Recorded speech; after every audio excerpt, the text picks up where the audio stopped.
The Biggest Secret, by David Icke. Introduction. Days of Decision. We are on the cusp of an incredible global change. A crossroads where we make decisions which will influence life on Earth well into the future of what we call time. We can fling open the doors of the mental and emotional prisons which have confined the human race for thousands of years.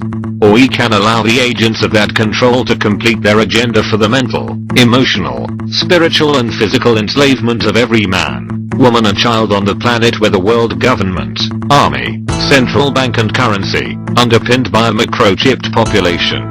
I know that sounds fantastic, but if the human race lifted its eyes from the latest soap opera or game show for long enough to engage its brain, it would see that these events are not just going to happen, they are happening.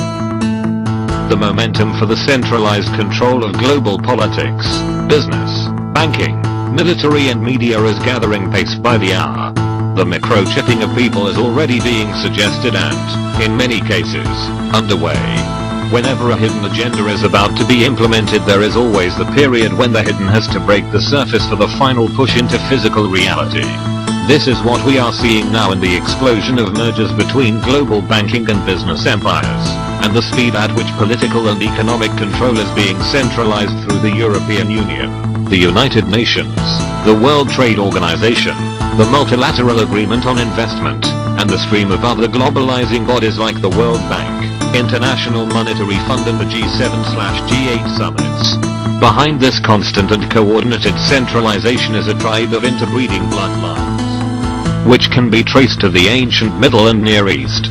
They emerged from there to become the royalty, aristocracy and priesthood of Europe before expanding their power across the world, largely through the Great British Empire. This allowed the tribe to export its bloodlines to all the countries the British and European powers occupied, including the United States, where they continue to run the show to this day. There have been just over 40 presidents of the United States and 33 of them have been genetically related to two people, England's King Alfred the Great and Charlemagne, the famous monarch in 9th century France. Throughout this whole period, the agenda of this bloodline has been gradually implemented until we have reached the point today where centralized global control is possible. If you want to know what life will be like unless we wake up fast, take a look at Nazi Germany. That is the world that awaits the global population as the plan I call the Brotherhood Agenda unfolds across the year 2000 and into the first 12 years of the new century. 2012 particularly appears to be a crucial year for reasons we shall discuss. People have no idea of the abyss we are staring into or the nature of the world we are leaving for our children to endure, and most people don't seem to care. They would much rather ignore the obvious and go into denial of a truth that's splatting them between the eyes. I feel like the cow who runs into the field screaming, "Hey, you know that truck that takes some of our friends away every month? Well, they don't take them to another field like we thought. They shoot them in the head, bleed them dry, cut them up, and put the pieces into packets. Then those humans buy them and eat them to imagine what the reaction of the rest of the herd would be. You're crazy, man. They'd never do that. Anyway, I've got shares in that trucking company and I get a good return." Shut up, you're making waves. The agenda I'm exposing has been unfolding over thousands of years to its current point, close to completion, because humanity has given away its mind and its responsibility. Humanity would rather do what it thinks is right for itself in the moment than consider the wider consequences of its behavior for human existence. Ignorance is bliss, we say, and that's true, but only for a while. It may be bliss not to know a tornado is coming because you have no need to worry or take action. But while your head is in the sand, your bum is in the air. The tornado is still coming. If you looked up and faced it, disaster could be avoided, but ignorance and denial always ensure that you will get the full force and the most extreme consequences, because it strikes when least expected and you are least prepared. Like I say, ignorance is bliss, but only for so long. We create our own reality by our thoughts and actions. For every action or non-action there is a consequence. When we give our minds and our responsibility away, we give our lives away. If enough of us do it, we give the world away, and that is precisely what we have been doing throughout known human history. This is why the few have always controlled the masses. The only difference today is that the few are now manipulating the entire planet because of the globalization of business, banking and communications. The foundation of that control has always been the same. Keep the people in ignorance, fear and at war with themselves. Divide, rule and conquer while keeping the most important knowledge to yourself. See figure 1. And as we shall see in this book, those who have used these methods to control humanity for thousands of years are members of the same force, the same interbreeding tribe, following a long-term agenda which is now reaching a major point on its journey. The global fascist state is upon us. And yet, it doesn't have to be like this. The real power is with the many, not the few. Indeed, infinite power is within every individual. The reason we are so controlled is not that we don't have the power to decide our own destiny, it is that we give that power away every minute of our lives. When something happens that we don't like, we look for someone else to blame. When there is a problem in the world, we say what are they going to do about it? At which point they, who have secretly created the problem in the first place, respond to this demand by introducing a solution: more centralization of power and erosion of freedom. If you want to give more powers to the police, security agencies and military, and you want the public to demand you do it, then ensure there is more crime, violence and terrorism, and then it's a cinch to achieve your aims. Once the people are in fear of being burgled, mugged or bombed, they will demand that you take their freedom away to protect them from what they have been manipulated to fear. The Oklahoma bombing is a classic of this kind, as I detail in And the Truth Shall Set You Free. I call this technique problem reaction solution. Create the problem, encourage the reaction something must be done, and then offer the solution. It is summed up by the Freemason motto or Do Ab Chow, order out of chaos. Create the chaos and then offer the way to restore order. Your order. The masses are herded and directed by many and various forms of emotional and mental control. It is the only way it could be done. The few can't control billions of people physically, just as farm animals cannot be controlled physically unless a large number of people are involved. 2 pigs escaped from a slaughterhouse in England and eluded capture for so long, despite the efforts of many people to catch them, that they became national celebrities. Physical control of the global population cannot work. But it is not necessary when you can manipulate the way people think and feel to the point where they decide to do what you want them to do anyway and demand that you introduce laws that you want to introduce. It is an old adage that if you want someone to do something, get them to believe it is their idea. Humanity is mind-controlled and only slightly more conscious than your average zombie. Far-fetched? No. I define mind control as the manipulation of someone's mind so that they think, and therefore act, the way you want them to.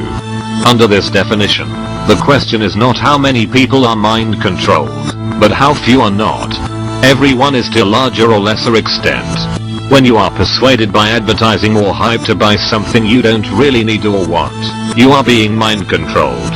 When you read or hear a slanted news story and allow it to affect your perception of a person or event, you are being mind controlled.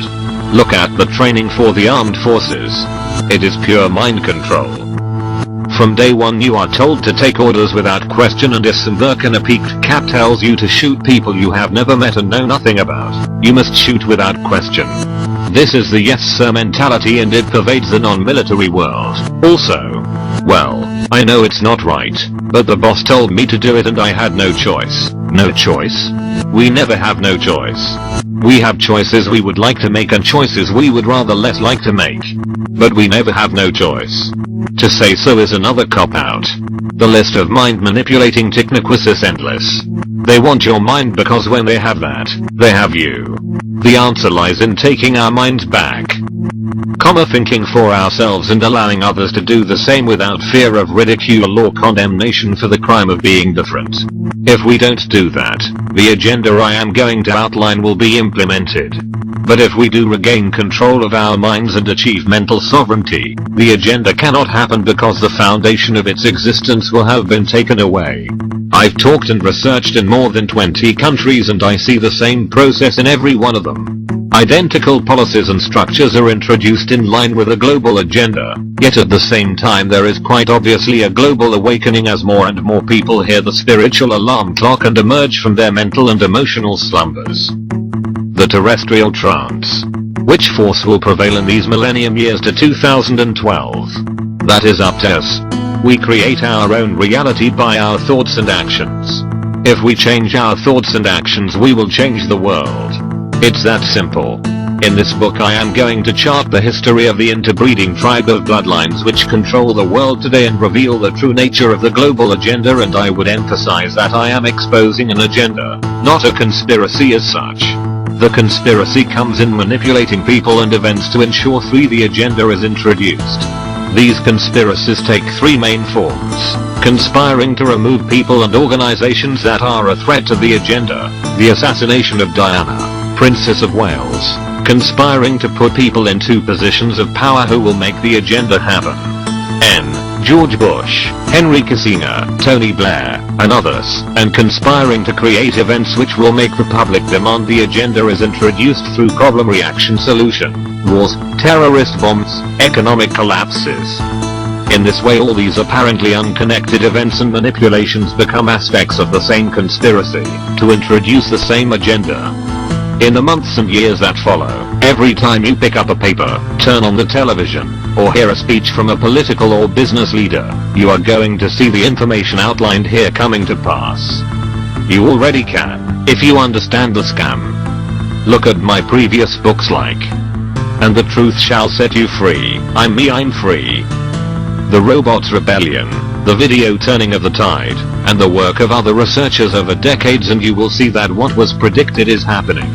This is not prophecy, it is merely the prior knowledge of the agenda. So will the global fascist state be realized in the next few years? That question can only be answered by another. Are we going to become people or continue as sheeple?